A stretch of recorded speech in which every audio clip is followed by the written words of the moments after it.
Sorry. Yesterday, we were talking about the Fermi paradox? Right, the Fermi paradox. Of course. The contradiction of having a high probability of life existing elsewhere in the universe while having no actual evidence to prove it. The Drake equation gives us every reason to believe that life should be common in our galaxy. It's exciting, right? So why haven't we found anything? There's over 100 billion stars in the Milky Way, vast majority of which host planets, many of those planets capable of supporting life, and still we have found nothing. No sign of anyone or anything else.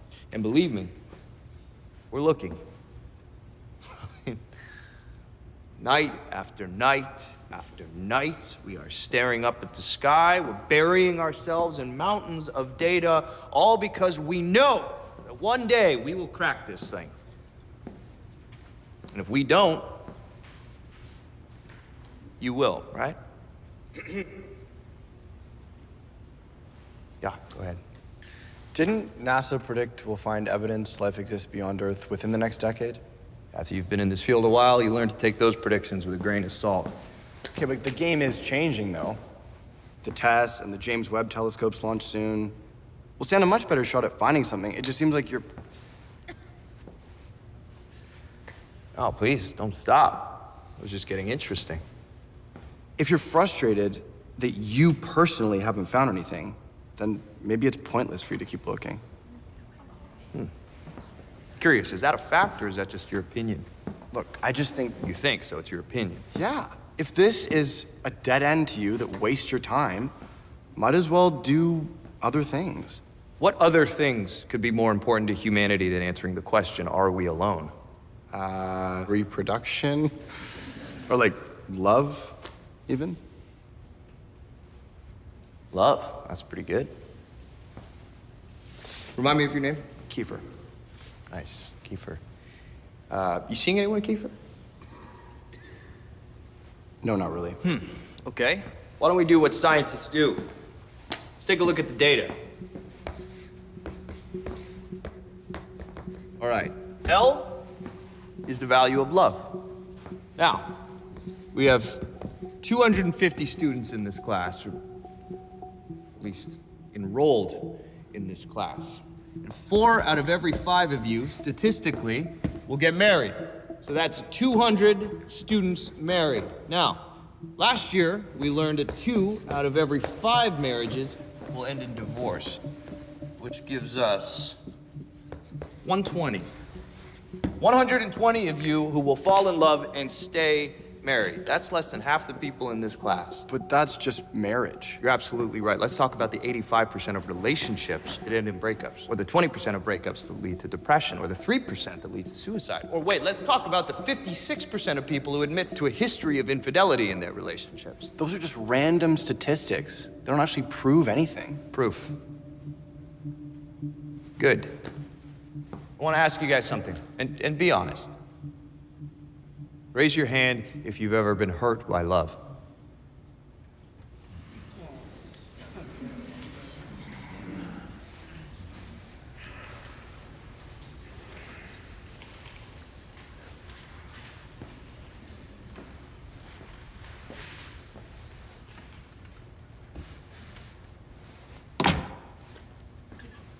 Plug in values to the Drake equation, sure as hell get a number higher than 0. You get to choose what you waste your time on, Kiefer. Outer space is a safer bet. Is that a fact? Excuse me? Is that a fact, or is that just your opinion? It's an educated opinion. Let's open up our books to page 237.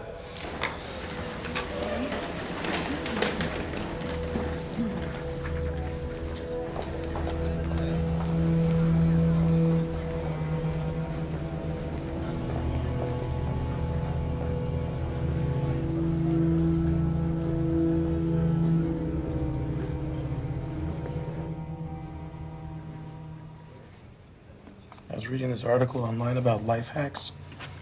I read one that says increase productivity and maximize your health with a 30-minute bike ride every morning. And I'm like, that's not a life hack. That's just something you can do. It's just exercise. Hey, those aren't images from the Galactic Center. Nope.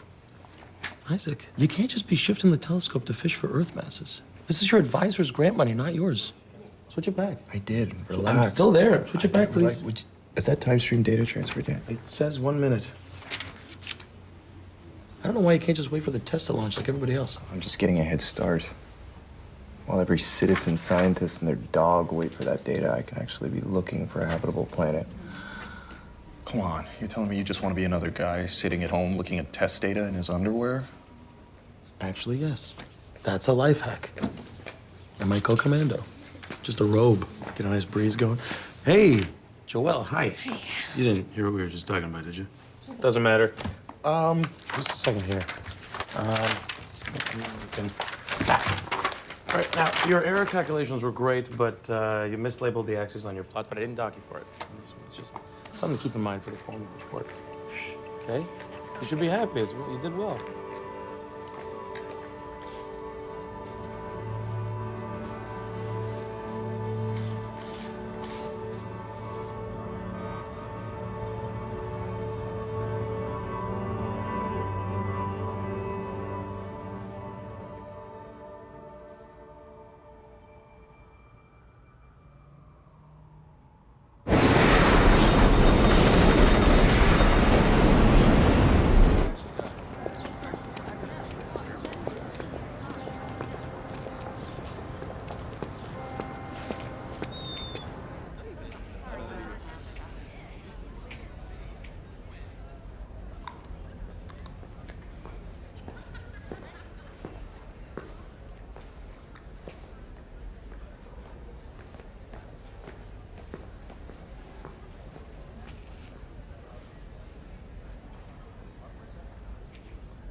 You're falling apart, Isaac.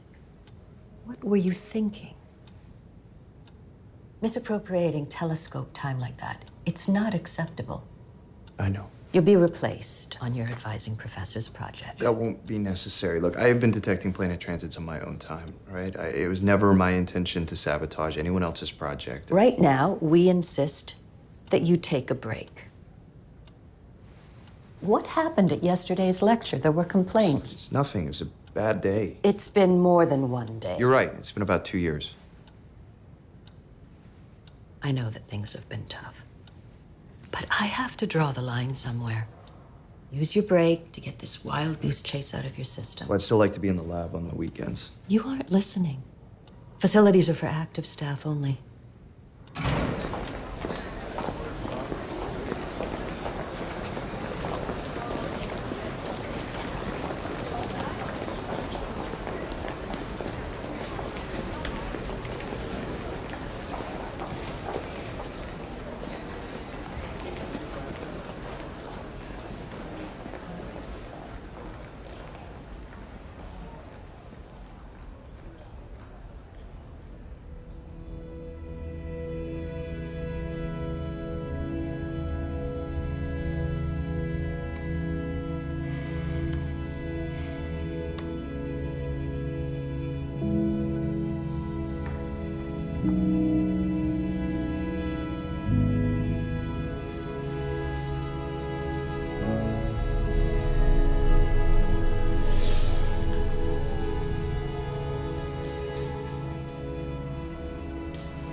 Carrying the TESS telescope. Dr. John Rickman from TESS joins me. Yes, we're inviting astronomers from all around the world to participate in this effort. Our data is your data. Any one of you can lead us to what I believe will be the greatest discovery of our time. You see, TESS will observe hundreds of thousands of stars during its revolutionary mission, and this means an enormous amount of data. And we're going to need your help to analyze every bit of it.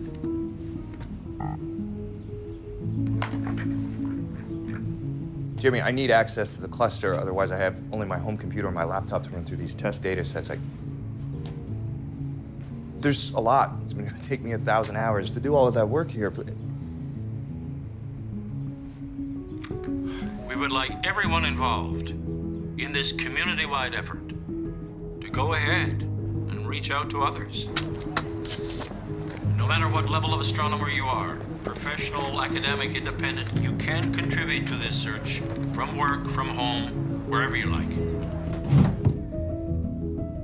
So we're encouraging you, prepare yourself, mark your calendars, get excited, because in the coming weeks, we'll be releasing the first segment of data. And I want to remind everyone that the search will enter its second phase when the James Webb Telescope launches next year. It is 100 times more powerful than Hubble and will allow us to see into the atmospheres of planets discovered by TESS for signs of life. You have no messages. So we're looking forward to a very exciting future of planet hunting. And if something else is out there, we'll soon have the capability to find it.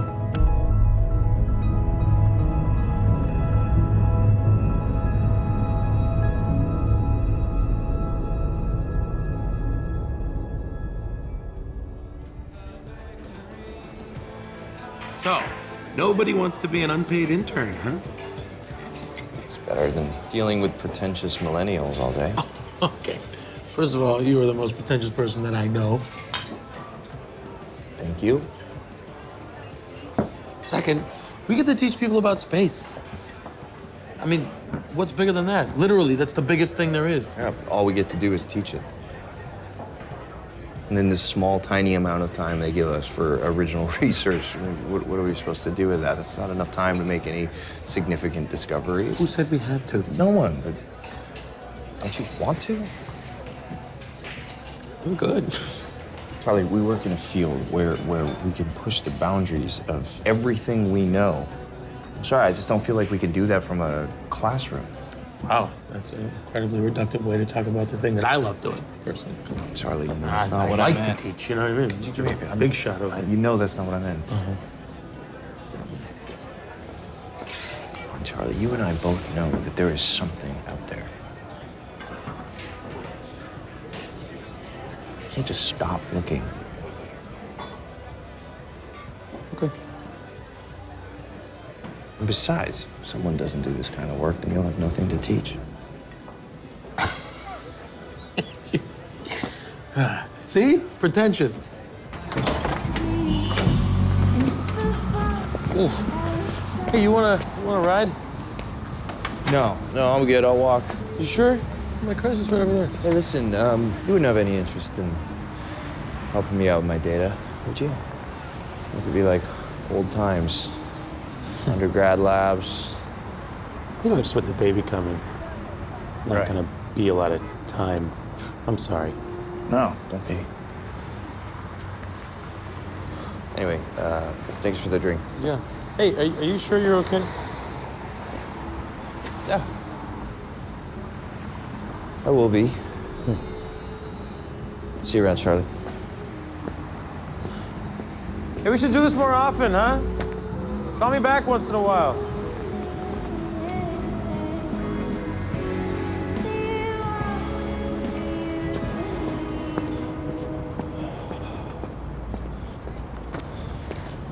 Dr. Bruno, stay. How do you know I live here? I was hoping to apply for your researcher position. What's your name? Clara? Clara. It's late. Right, I'm sorry. I can come back tomorrow if that would be better for you. But this is Eva, and I was just wondering, would it be at all possible to get her some water? Please.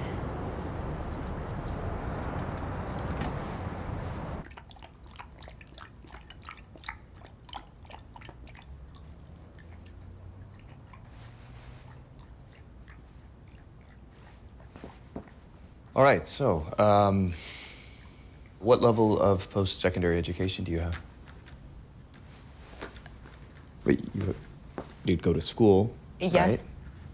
I had bits of high school here and there, but I moved around a lot. Okay, so you're not a student. Have you worked professionally in any field of science before? I haven't, no. Can you program? Write data handling code? Or have any qualifications at all? Look, I'm underqualified. For sure, but I'm a fast learner, and I work very hard, especially when it comes to things that I care a lot about, and I've wondered almost every single day of my life what else could be out there. Haven't you? Okay, well, I guess I'm gonna need some time to consider this. Yeah. I'll give you a call tomorrow. What's your phone number? I don't have a cell phone or a landline.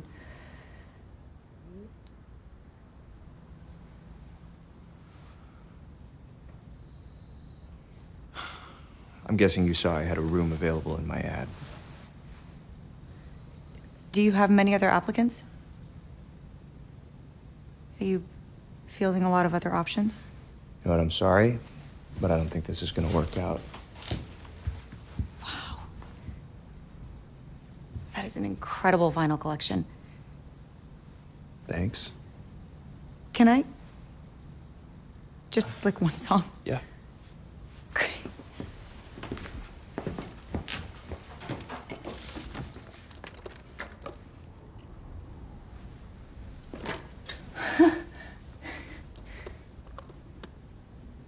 Before we start, a couple of ground rules, okay?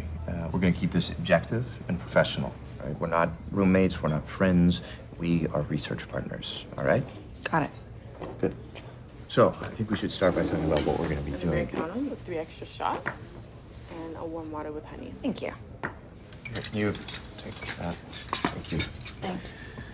You sure that's all you want? Yeah, this is perfect. Sorry, so the basics. Basics. Do you know what the transit method is? Hopefully I will soon. It's a good place to start. All right, let's pretend that this is a star. Now this is a transit. It's anything that passes in front of the star, in this case a planet, that dims the light that we receive from the star. This is the light dimming while the transiting object passes in front of the star. So we measure the brightness over time so that we can determine the different qualities of that planet, the size, even temperature, just by analyzing curves of light. Okay? Okay. Right, so... Go. Find the transit. There. That's a new planet. What? Mm-hmm. That is amazing. Incredible, right? So, you are going to be finding the dips. I will be vetting the data. And then how are we going to know which planets have life? Well, we're the only planet that we know capable of sustaining life, so we're the best reference point for it. We use this light data to find other planets that are as similar as possible to Earth in mass and temperature. It's an oversimplification, but we find another Earth. We can find life. Now, next year, the James Webb Space Telescope is going to launch, and we need our planet candidate to be the first follow-up observation. All right. Good. Can I ask you something? Yeah. Why is finding life out there so important to you? You know what people are scared of most? Death? The unknown, which unfortunately, this universe is chock full of. Sure, we've been chipping away at it for thousands of years, but we still basically know nothing. So how do we process that? We do what we've always done. We make things up. Create these elaborate bedtime stories to explain it all. But if we found something, I mean, even the smallest clue that something else exists out there, something entirely different, well, we wouldn't be in the dark anymore. We wouldn't have to be scared. So, wait, you think that the only reason that we tell stories is because we're scared? Terrified. Okay, but what if telling stories is just a part of human nature? I'm done playing pretend. I think we all should be. Okay. What about this?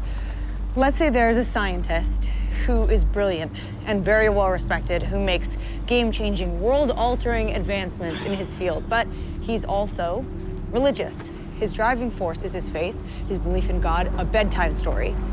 But the result of his work is science and progress. What would you say to him? What would I say? Yes. I'd say skip church and get back to work. You'll get more done faster. Well, I think he did just fine. What? Sir Isaac Newton, I think he did just fine.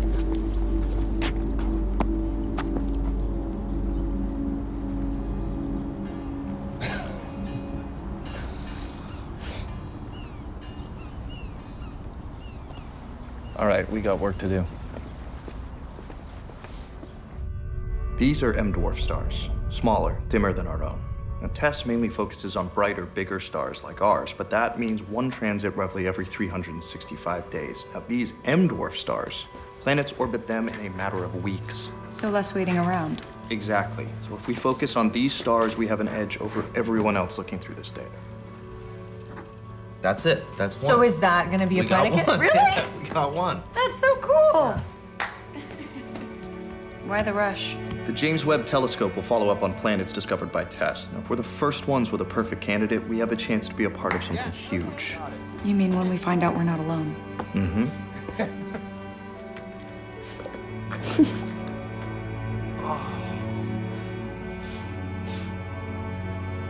There. Is that a planet? No. You see that sharp drop? It's probably nothing. Keep looking. So, do you ever eat, or does doing this just completely sustain you? Food? What's that? Hi. Hey, so that strange dip you caught? It's a planet, a promising one. Look, right there. Unfortunately, Tess's cadence missed the full transit, so we'll need to get a new transit ourselves to help prove it, which means we're gonna need a telescope. Thank you. Anything? No. You're supposed to apply for telescope time months in advance. Well, what about that one? We need one like the one I used to operate through the university. So why don't we use theirs?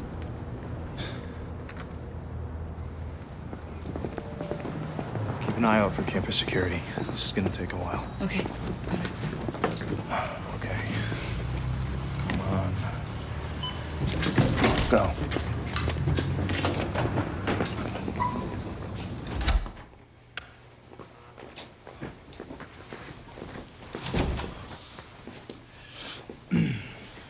Where's the telescope? A lot of our research is based on the Galactic Center, which is only visible from the southern hemisphere. So the one we use is a remote robotic telescope based out of Chile. Normally, I could access it with just a couple of clicks, but given my current employment status, I gotta make a phone call.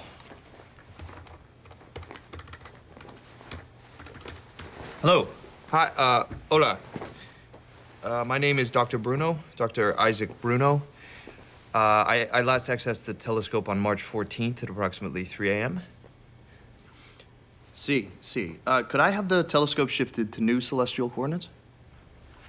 No, I have permission. From it, Dr. Charles Durant. Yes, ID number 917-836-497.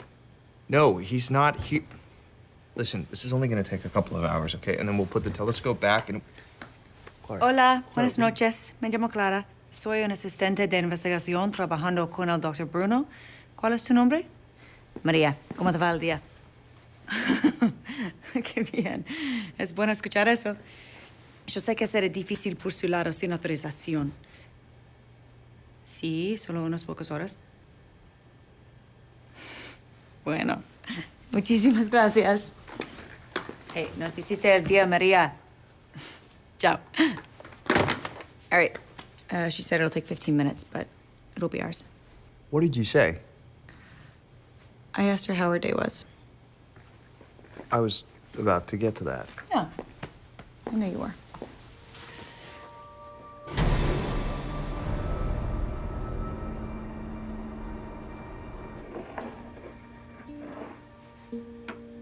The observatory is pre-processing the images now. It's gonna be a little while until we can download the data.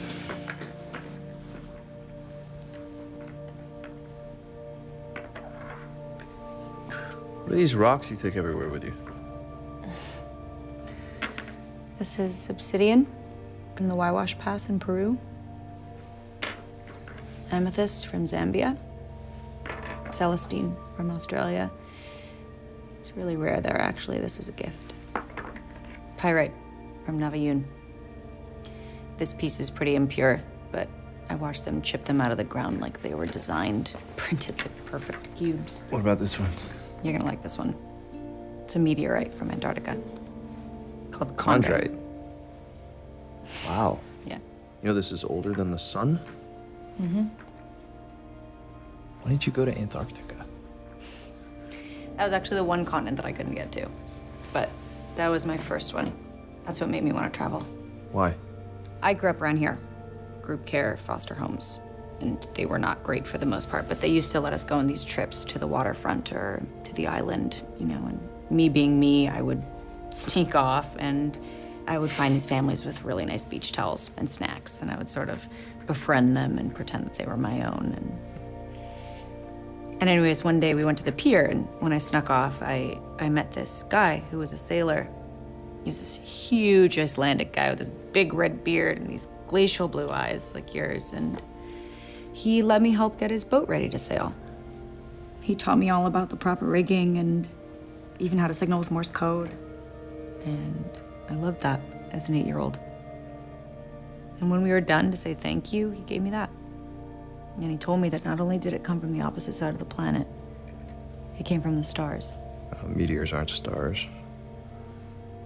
It had a story. He had a story. And a life. And I promised myself right then and there that when I grew up, I was gonna travel the world and I was gonna make my own stories. And when I'm done being on the move, I'll throw them in the ocean. Give them back to the earth. For right now, they're all I've got. They're my pieces of home.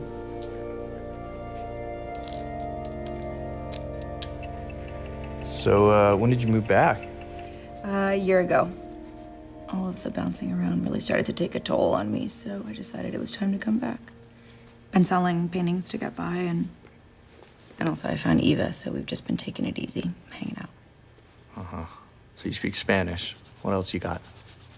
Excusez-moi, pouvions-nous utiliser votre télescope, s'il vous plaît? It's French. Easy. Gomen kudasai, boen kyoskata mo yoroshi desu ka? Japanese. Verstaan mij, mag ons alsjeblieft jouw telescoop gebruiken? German? Afrikaans.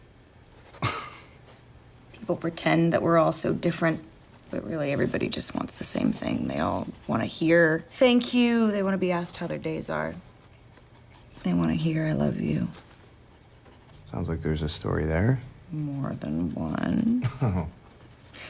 But I never really let anything get too far. Whenever the conversation turned to marriage and kids, I would know it was my time to go. Not the right version of my life, you know? Yeah, I do.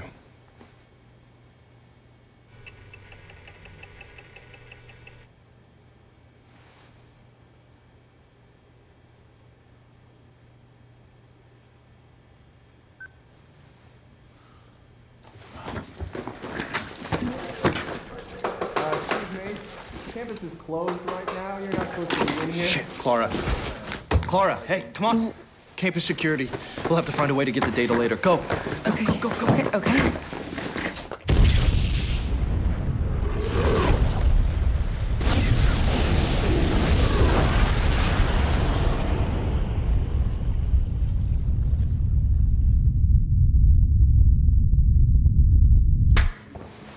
Don't you ever use my name for something so stupid and irresponsible again. Do you realize you put my career in jeopardy? Hello. Hi. Charlie. Clara? Clara, Charlie. It's nice to meet you, Charlie. Me too. Hope he hasn't made your life a living hell yet. Thank you. You definitely got something. Is it a nose mask? But But? it's contaminated with stellar activity. Plus, you're gonna need a spectrum if you want the mass and all that other fun stuff. No one's gonna give you any telescope time now, unless you get someone with considerable clout to help you out. No. No. We'll find another option. There aren't any, genius. Sorry, guys, what are we talking about? After Isaac's little stunt, it'll be a cold day in hell before he books telescope time again. You need a good rep and referrals for that sort of thing, and Isaac just took a dump all over that. Charlie? We have a friend, Isaac's ex-wife, Rebecca. She's an endowed chair at Caltech. She got poached, moved to California, she's kicking ass. As long as you don't put her career at risk, too, she could probably get you time on the Keck telescope. I mean, if you're not too proud to ask for help. Isaac, let's talk to Rebecca. Thanks for the data, Charlie. Look, if you make things right with her, you can catch the next trains at 3 days from now. Charlie, this is the part where you stay out of it. You're just making things harder for yourself, asshole. Sorry.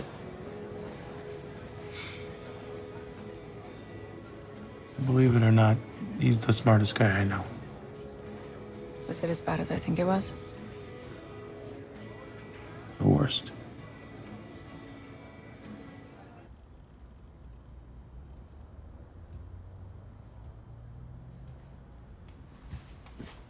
Hey.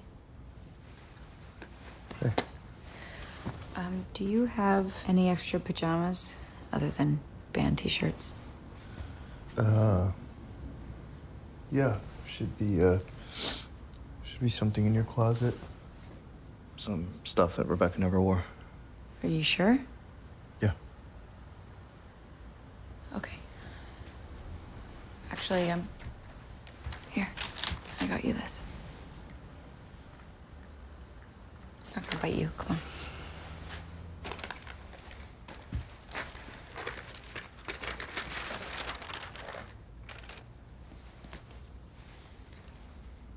It's not an original, but it's a piece of home.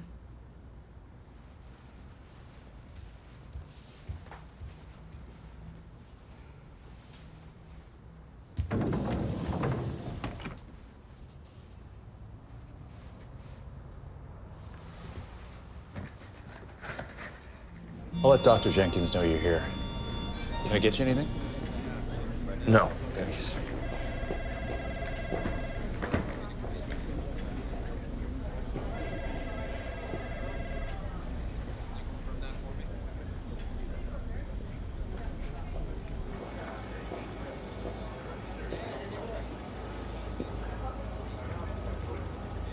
Isaac. Hey. I have a meeting in a few minutes. I'm just finishing up my lunch. Went back to Jenkins, huh?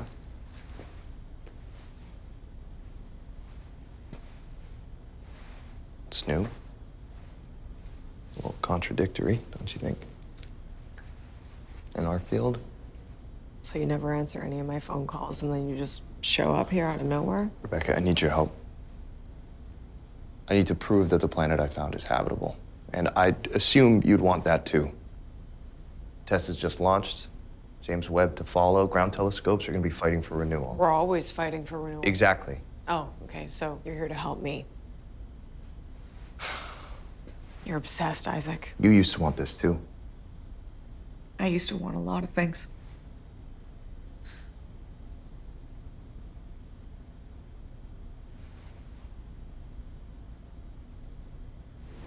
Sorry. This was a bad idea. I'm gonna go. Isaac.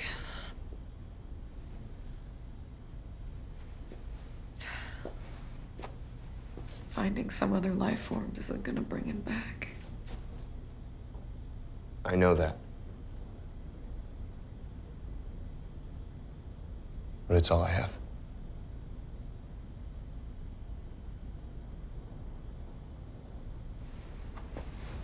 I can get you 3 hours with Keck. It's the best I can do. Rebecca. Promise me it stops after this. For you. Yeah.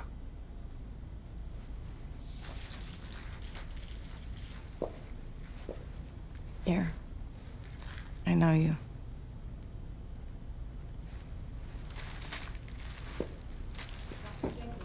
Conference room 3.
No one will blame you for not finding anything.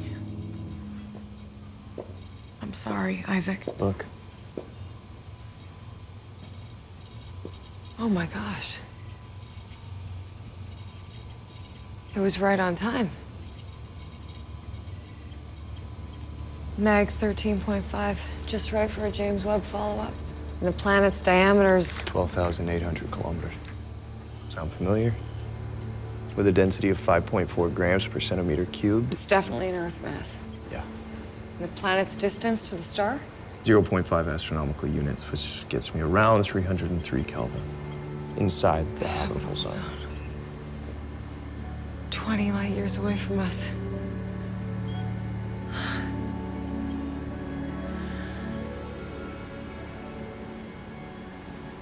You might have just discovered Earth 2.0. Thank you, Rebecca.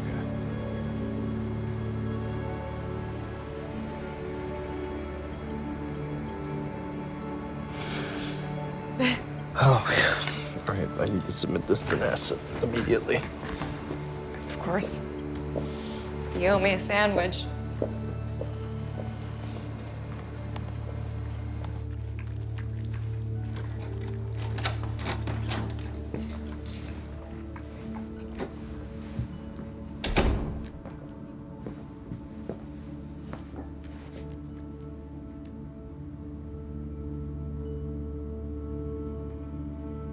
Oh my God. Oh my God.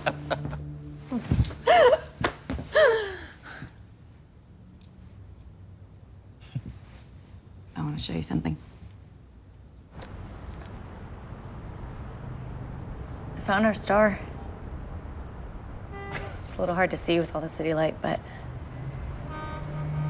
it's there.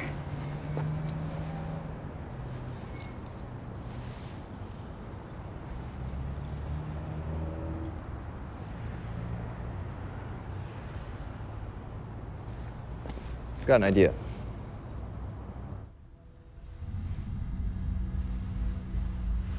Sorry, the resolution's not great. There's software that's gonna virtually catalog all of the stars discovered by Tess. It'll be like a map of the galaxy. This is just a Hubble deep field image. have to do for now. Yeah, it'll do.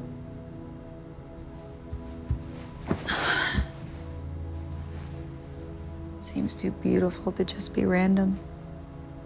It's beautiful because it's random. Doesn't it seem like there's so much intention behind all of it? Like somebody painted this canvas? If some god was trying to paint the perfect universe, did a pretty shitty job. Just look at the way things happen. Supremely unintelligent design. Well, I know that I feel a connection to all of this. I mean, people use all different kinds of words for it, but there is something else, something that reaches out to me.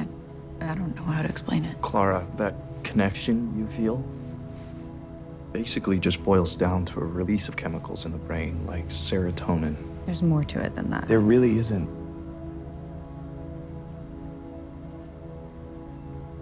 Look, if some incredibly advanced species out there confirmed some metaphysical connection to everything exists, then maybe I'd take a look at the data. But for now, it's just an unproven, human-made concept. Wouldn't you want there to be something more to all of this? Wouldn't you want that comfort? The certainty of knowing that we're gonna be okay, or that we don't just fade away into the darkness when all of this is over? It's not about what I want. And I can't just choose to believe otherwise.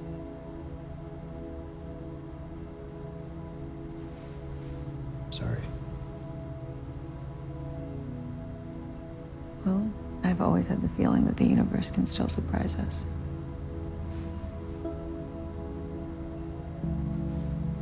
You can't prove something based on a feeling.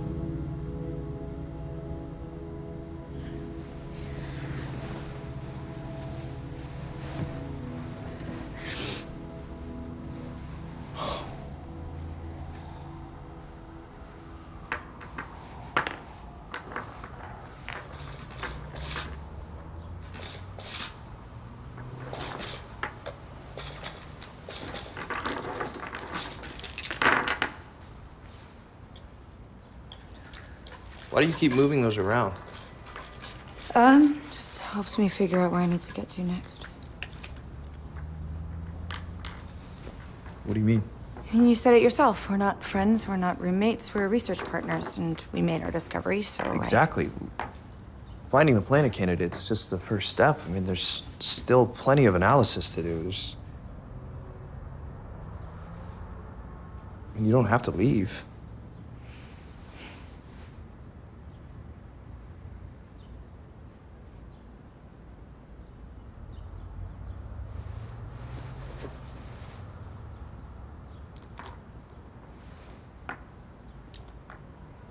I'm sorry for last night. I shouldn't have done that to you. I made you uncomfortable, and I... No, you didn't.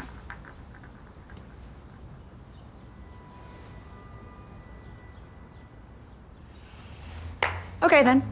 We should go tell Charlie the good news. Charlie, you'd be mid-lecture by now. Okay, so we'll crash it.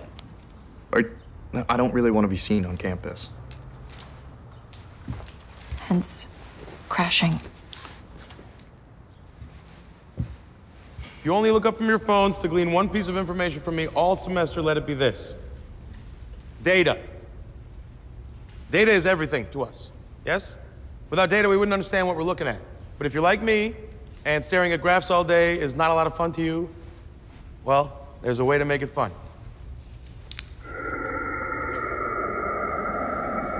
Sonification is the process of converting data into sound. What we are listening to right now are vibrations from Saturn's rings.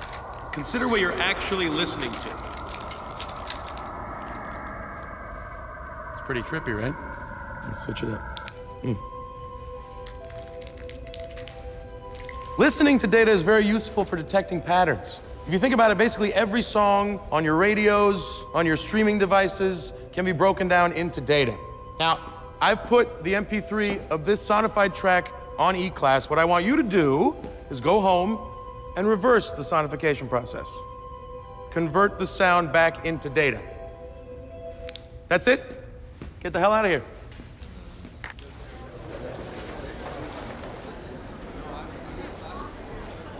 So, this is how you think college students dress? You look like you're about to drop a really, really obnoxious mixtape. Hey, Dr. Rickman from Tess is coming to give a lecture next month. You guys should sneak into that as well. Yeah. I recommend dressing exactly like this. We may need to talk to him a little sooner. What are you talking about? We found our planet. Seriously? Yeah. Are you kidding me right now? Hang on a second. Hello? Now? Like right now? Yeah, okay, I'm coming. I'm having a baby.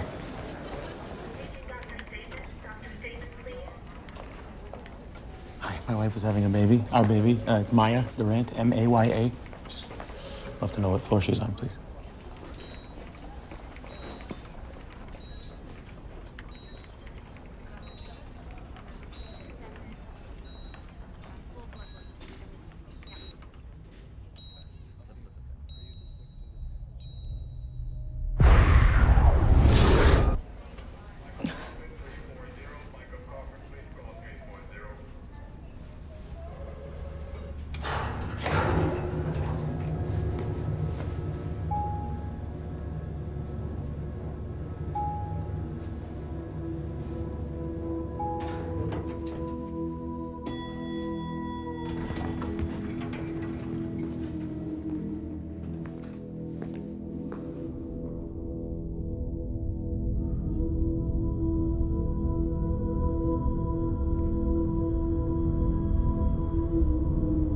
Isaac,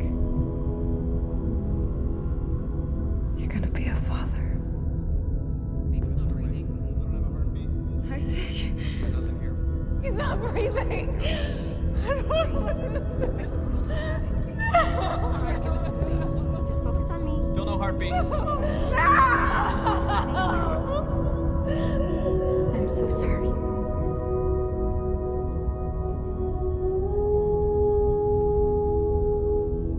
Isaac.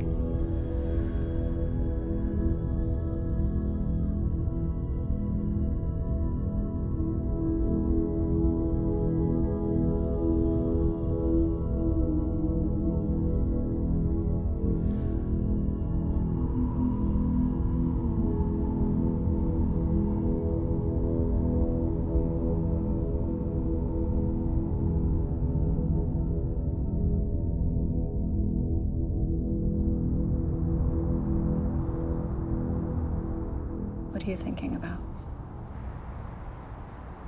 But it's all just luck. All of this. Us.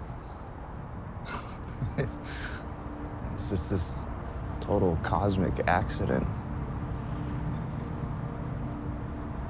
It's just one minuscule variation, a slight shift one way or another. In the last 13.8 billion years could have gone an infinite number of ways, but here we are.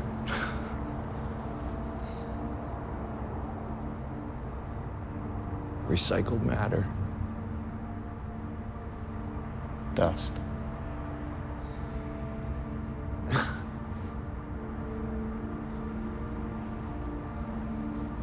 So many things have to go right to make anything.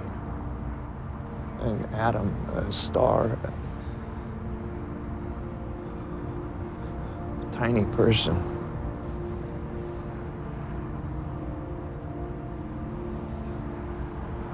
He was ours. For less than a minute, he was ours. And then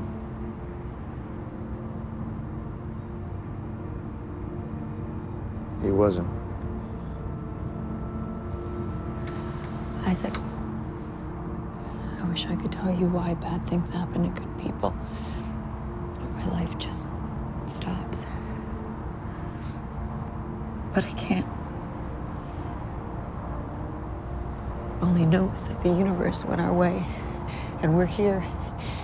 And so was he. He was here. His atoms were here. And they're not gone, they've only changed. I read somewhere that once two atoms come in contact with one another, they can become linked, intertwined, and then no matter how far they're separated, they still know one another's state. Instantly, over light years. Quantum entanglement. Yeah. You're still connected to him. I'm not sure that's how that works. Yeah, but you feel him, don't you?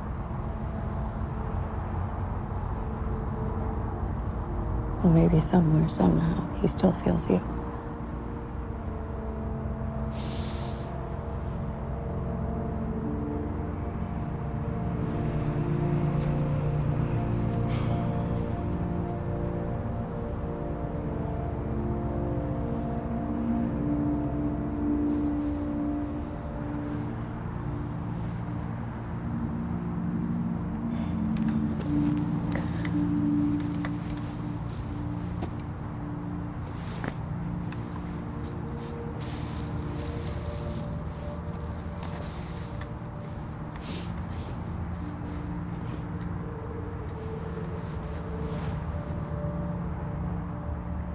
Now you've got one from every continent.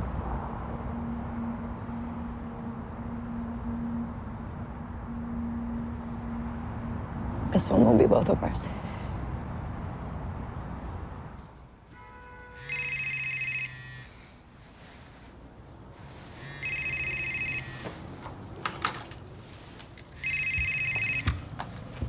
Hello? Yeah, it's me. What are you talking about? That doesn't make any sense. No, we gave you all of our data. It's been... Go back. Take a look. Hello? Hello? What's going on? Somebody discovered our planet candidate using the test data, and they submitted it a week before us. Some guy from Ladakh, India is gonna be credited with our discovery, not us. Okay, but we still found it, right? I mean, it doesn't really matter whose name goes on what. Yes, it does. It really does. It means that we're not gonna be a part of the next couple of years of analysis. What do you mean the next couple of years? And if they find signs of life, I mean, we're definitely not gonna be a part of that. Okay. Well, then why don't we just find another candidate? No, Just no, start the Clara, whole process over stop, again. stop. At this point, finding a better planet candidate in time for James Webb is basically impossible. Isaac. It's over. It's over.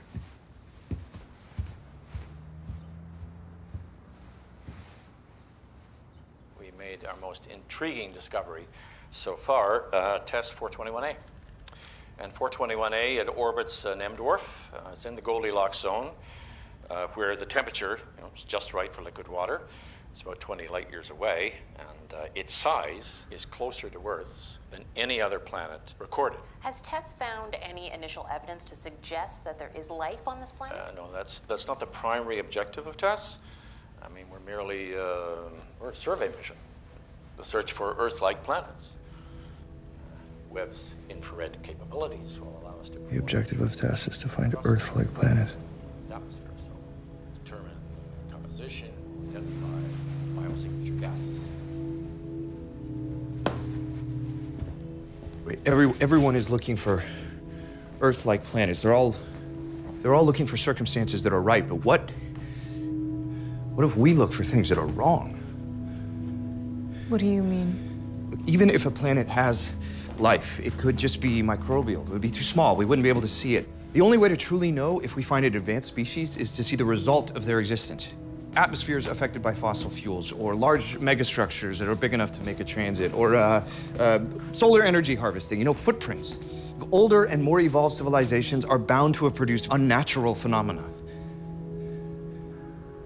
Anomalies. How would we even start? We download the next batch of test data. And we go through all of it. Process of elimination.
You need a Tylenol or something?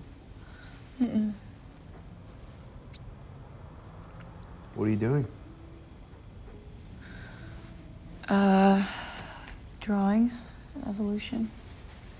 Oh, nice.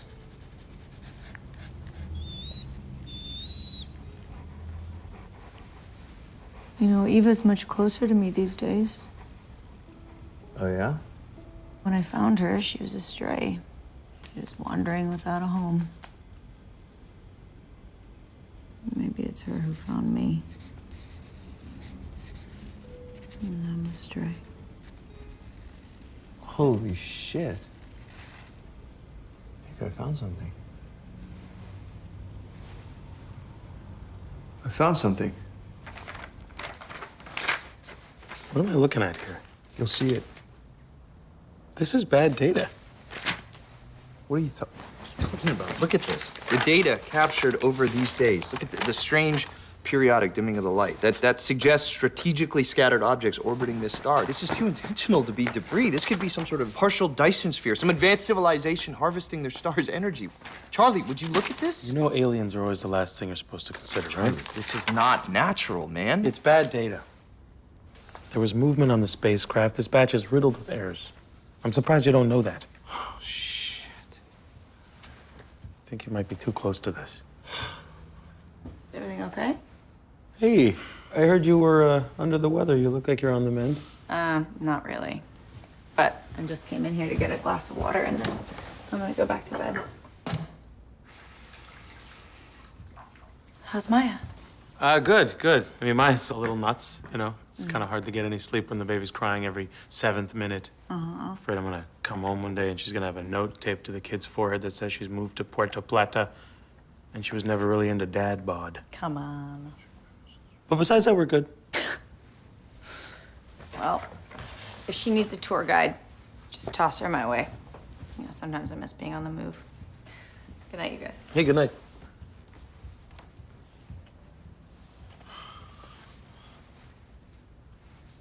Hey, what the hell's the matter with you? Charlie, not now, please. She's sick and you're looking at shit data? You should be making her soup. You spend all your time looking up at the stars, you're gonna miss what's right in front of you. Again. All right, this whole hiatus thing bore fruit, right? You met Clara, you got closure with Rebecca. I mean, she's moving on with her life. You deserve that too. What do you mean by that? She got in touch with Maya to say congratulations on the baby. And she asked our opinions on the best online baby registries.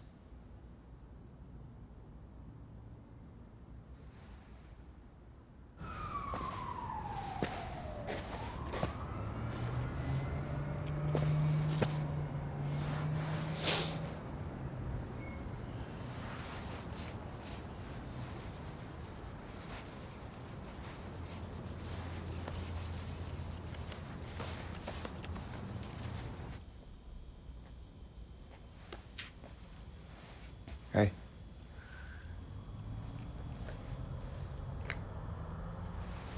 Oh, I mean, you don't have to stop. It's fine.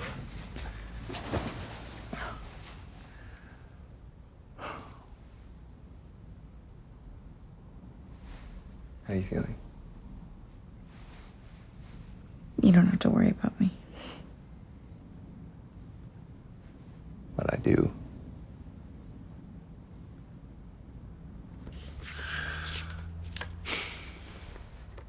just for you. It's not great.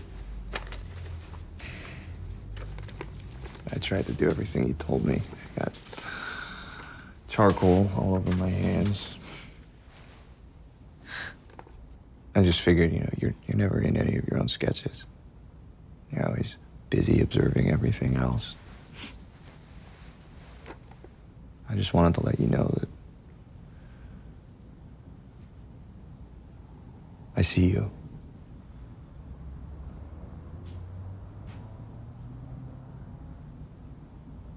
And I know I've been distracted lately.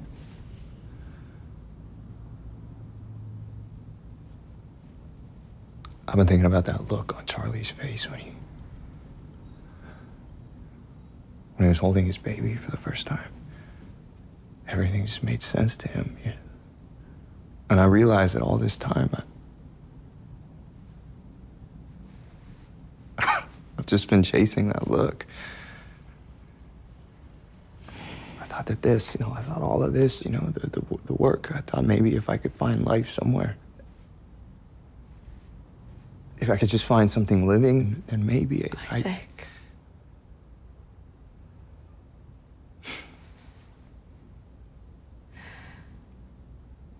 I think it's time to give up. I tried, but I failed. Get up. Come on. What? Come on, get up. Look, we are going to try to find something tonight, but this time, no more data. I need you to trust something more than just your eyes. I don't understand. You said that there was a virtual map created from the test data, right? Yes, but only 2 batches of data have been released Set so it far. up.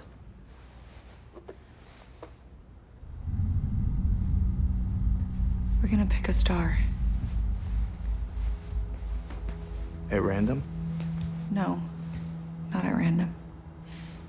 Give me your hand. Here.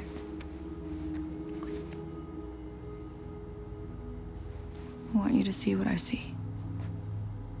What? You said it yourself, right? We're dust. We're made up of the same stuff that this universe is. You're not just in it, Isaac, it's in you. So find it. Use it. Laura, this is crazy. Trust me. All right. I'll try. Close your eyes. Come on. Close them.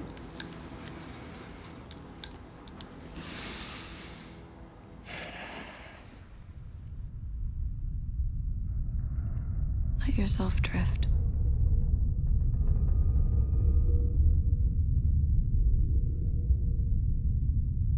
To where you've been.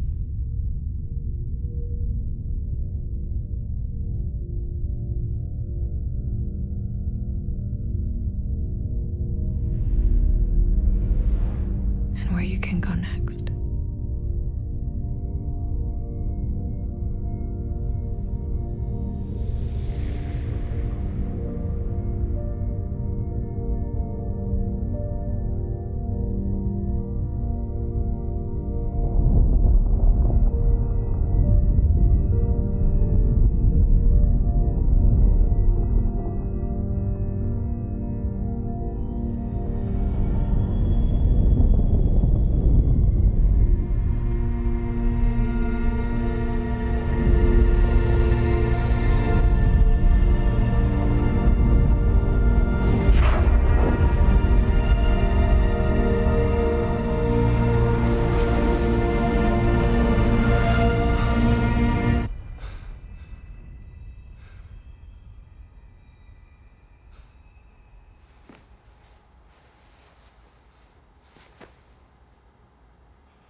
Turn it off.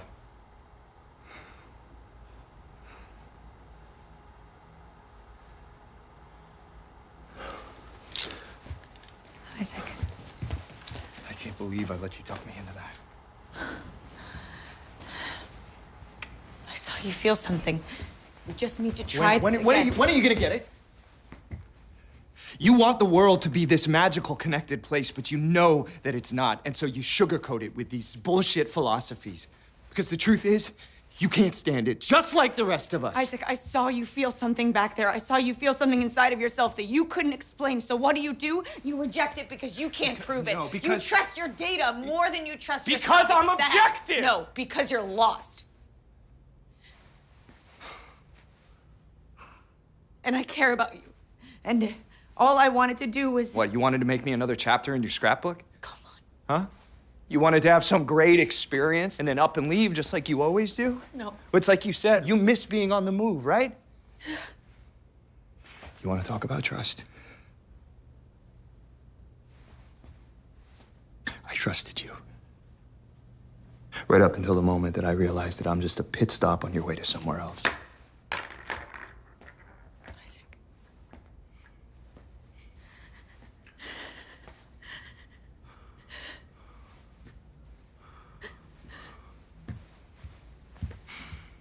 Eva! Come on, girl, I wanna go. Eva! Where is she? Clara, she's right there. Eva! What's going on? Eva! Clara! Hey! What's happening? What's happening? I don't know where I'm going. Clara, stop! No! Clara, wake up! Clara! Help! Clara!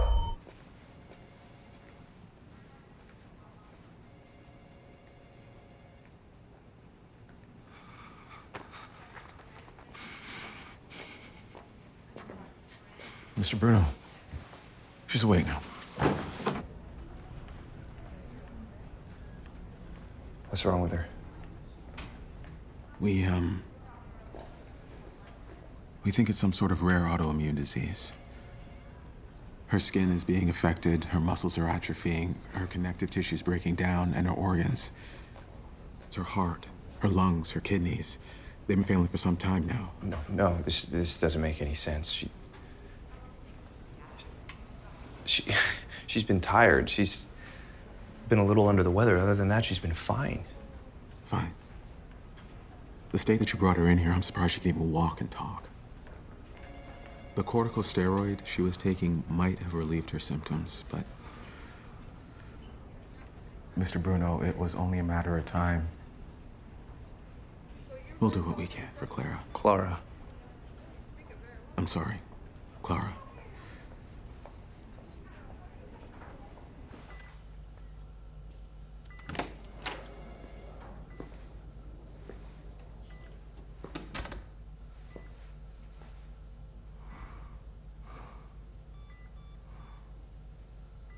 Why didn't you tell me? It wouldn't have made any difference. I was always gonna end up here.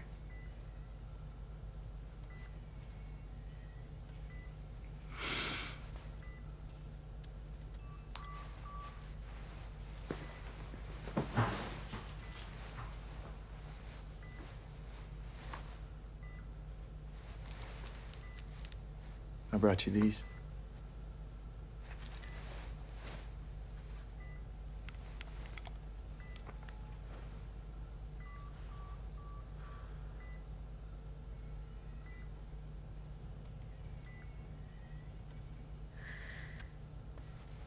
I don't want to go.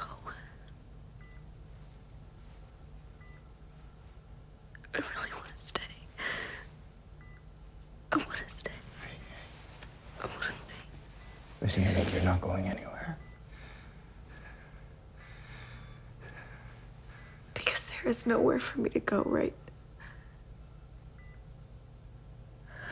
I didn't say that. I'm sorry.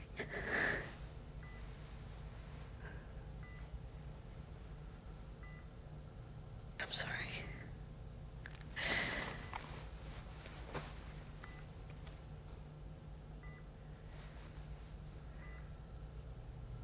Pretty entangled, huh?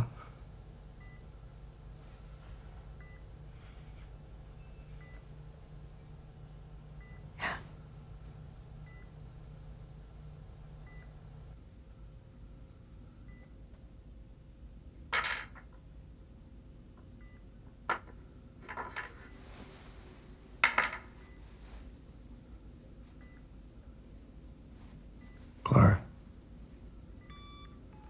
What are you doing? I don't need to move them anymore.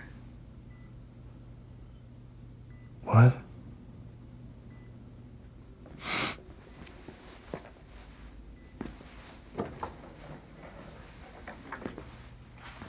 You gotta rest, okay?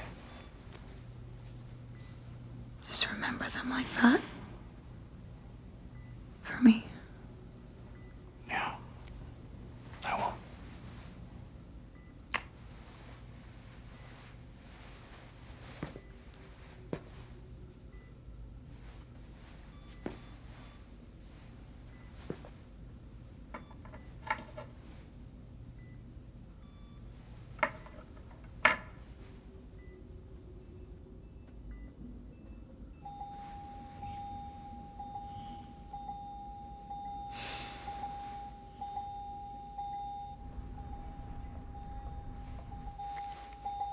Clara.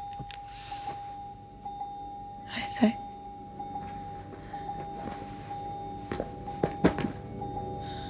No, something's wrong. Something's wrong. Nurse! Hey, nurse! Nurse! Hey. Hey, something's wrong, okay? I'll be right back. Don't go. Don't go. I wish I could see your face when you see it.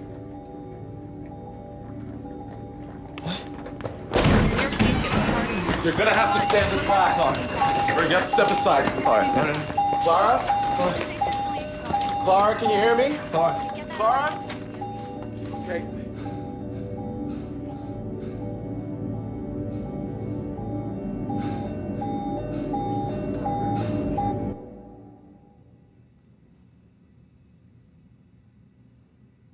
Mr. Bruno? Mr. Bruno? Her belongings.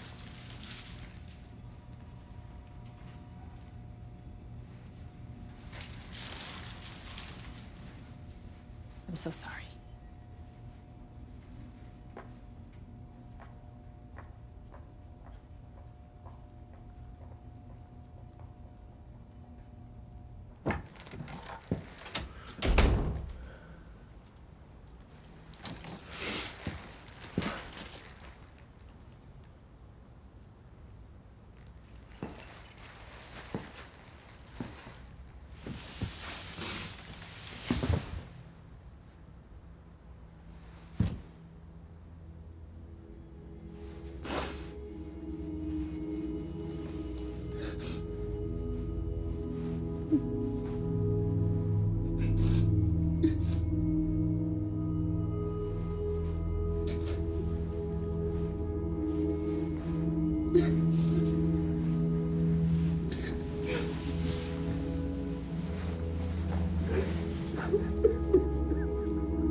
I'd like to thank Dr. Rickman for coming to speak with us today, please. A round of applause. It really means the world to us. Thank you so much. Stuff outside in space. Once you get there, right?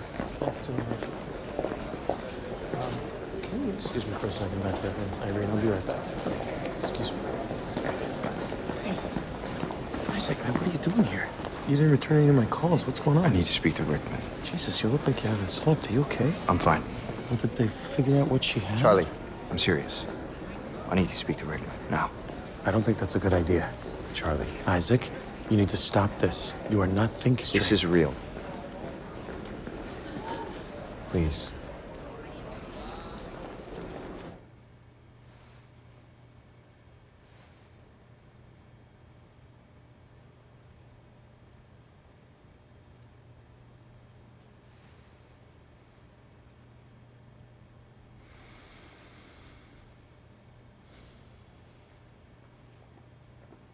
As I said, my wife's a huge fan, so, I mean, so am I. Dr. Rickman, this is Dr. Bruno. I thought you two should meet. Gentlemen, I have a plane to catch at 7. I don't have time for this. Dr. Rickman, please. I found an anomaly in the most recent batch of test data. What kind of anomaly? It's a nearby system, orange dwarf star, Jupiter mass planet orbiting just outside the... We're not interested in Jupiter masses. They're uninhabitable. Yes, but I think you might be interested in what I found orbiting with it. This step, right here. The algorithm skipped right over it, but I got lucky. Happened to notice it. It's most likely an exomoon, which is a nice find, Dr. Bruno. But it's nothing anomalous. That's what I thought. And then I accessed the online Kepler data archives, and I found this. And this. And these. Multiple transits from this star with this same period. And this step, it's in the exact same spot relative to the planet. It's not a moon. I checked and double-checked and triple-checked. This guy checks. Mm-hmm. Looks like I am missing my flight.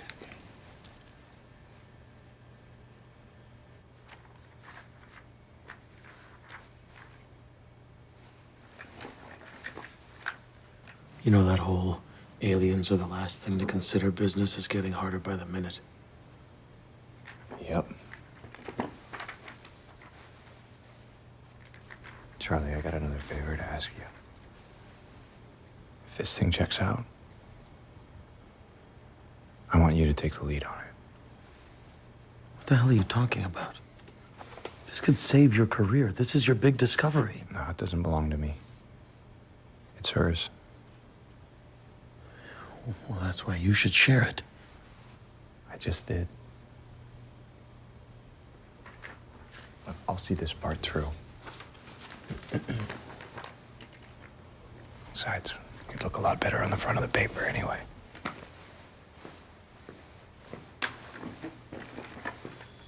Well, there is definitely something there. But we vet the data with our full attention. But for now, we cannot draw any wild conclusions. With all due respect, Dr. Rickman, yes, we can. Here. Look.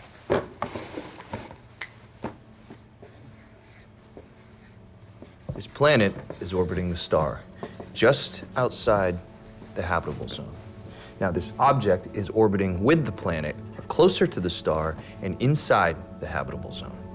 Now, if we take gravitational pull and Lagrangian points into consideration, it seems fairly obvious that whatever this object is, it's stuck at the L1 point of this planet. Yeah, but L1 is unstable. I mean, if it ended up there, why hasn't it drifted off? So when we launch the James Webb and it's orbiting Earth at our L2 point, which is also unstable, it's just gonna drift off? No. I mean, everything we have at L1 and L2 is an artificial satellite. They all have thrusters. They're...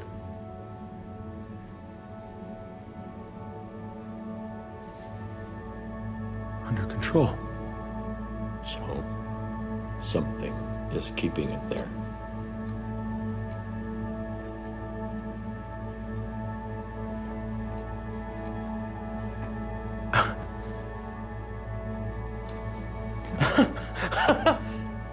What?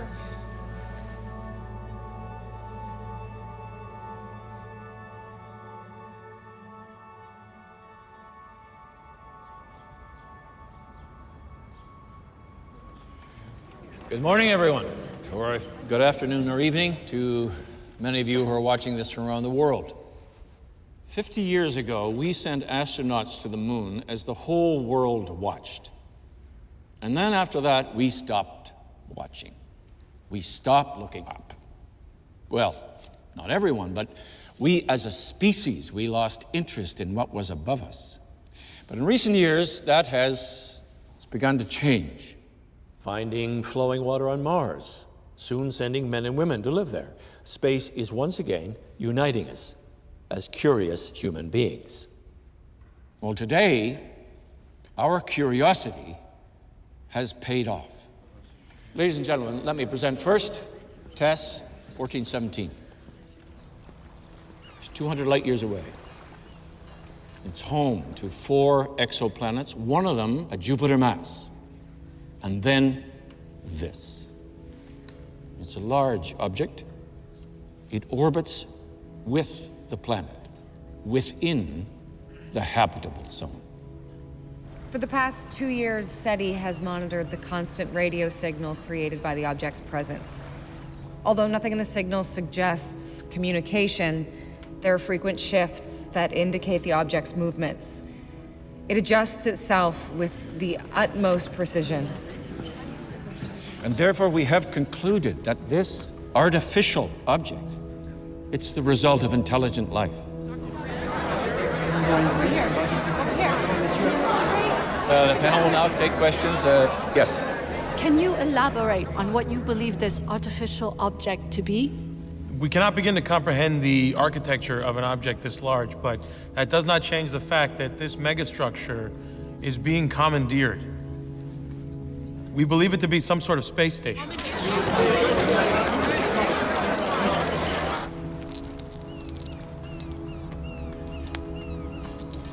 Isaac finally picks the right star and all this happens.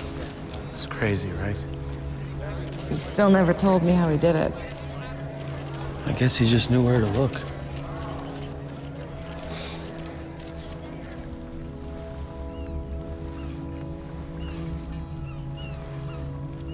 What are you thinking about?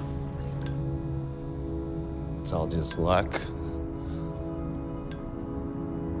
It's just this total cosmic accident.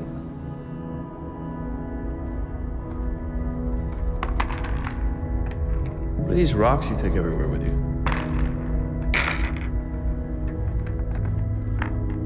They're my pieces of home.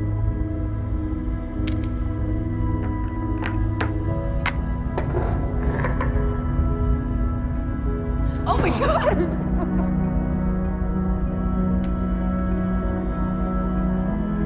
Seems too beautiful to just be random. This one will be both of ours.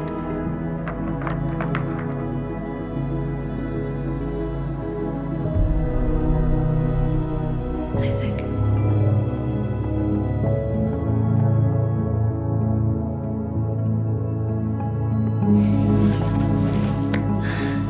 I wish I could see your face when you see it.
Isaac.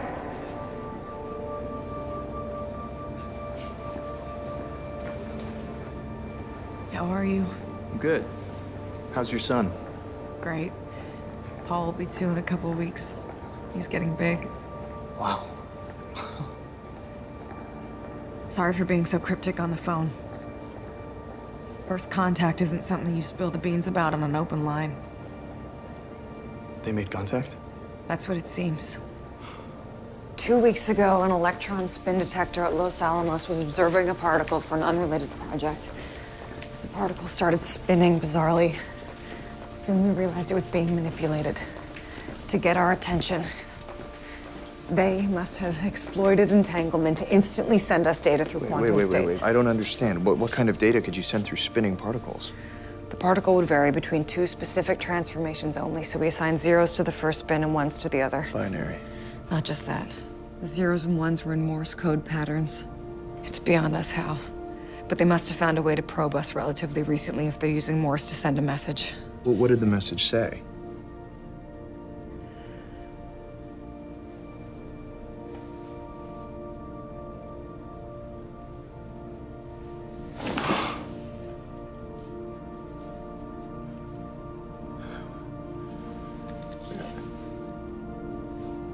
I don't understand. Somehow they know all about us. About you. We figure they can anticipate you listening for the next message. Let's find out. How? Stand by, Isaac.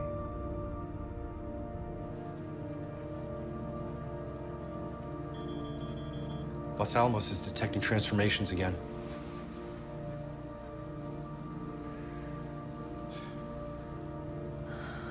It's not Morse code. Maybe they're building a file?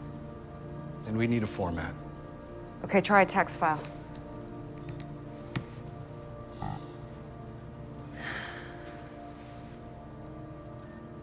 Try an audio format.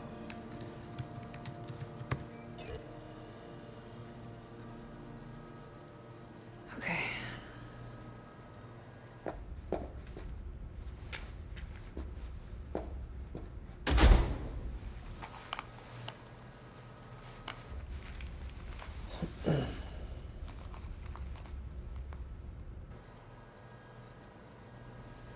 Play it.